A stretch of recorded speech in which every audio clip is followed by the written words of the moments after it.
Почитувани, 4 години го гледаме Груевски како сече ленти и отвора разноразни делници и патишта, убедувајќи се да не разубеди дека патната инфраструктура во земјата не е пред колабирање. Колку и да се обидува да ни представува розови слики, секојдневно го демантираат одроните по кањоните на Радика, свечилиштата во Битолско и Дебарско, дупките по патиштата. Реалноста е дека ниту имаме инвестициони активности по двете круцијални патни артери, коридорот 8 и 10, кој наводно беа главен инвестиционен проект на природбата на Груевски. Ниту пак имаме било какво одржување на постојна магистрална и регионална патна мрежа. Агенцијата за патишта, иако располага со буџет од околу 100 милиони евра годишно, во последните 4 години не успеа да направи ниту 1 километар автопат. Тоа досега не се памети во историјата на оваа државна институција, а за 4 години со својот годишен буџет можеа да изградат и да ги изградат и двата коридора. Што впрочем може да очекуваме од агенцијата кога не ја водат неискусни и некадарни луѓе, како директорката Волкановска и организаторот на партиските протести Роберто Тошевски, чија главна референца е што ужива довербата на премиерот. Нивната главна задача е да ја одработат агендата на партијата.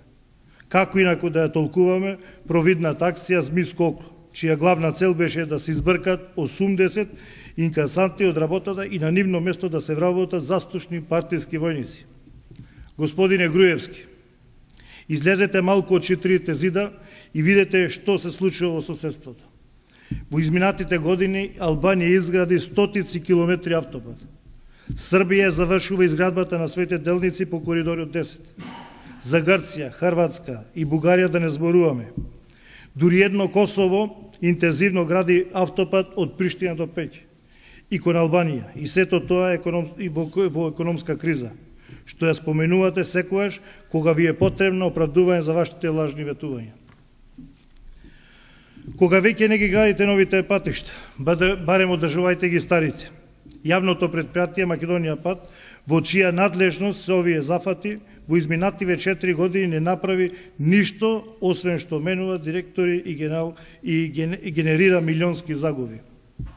Одржувањето на магистралните регионални патна мрежа е на катастрофално ниво, до степен што минатата година предпријатието морало да исплати близу 6 милиони евра на име оштети.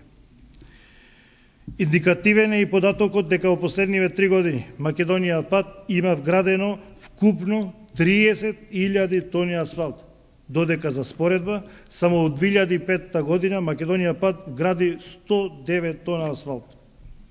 А вие што правите?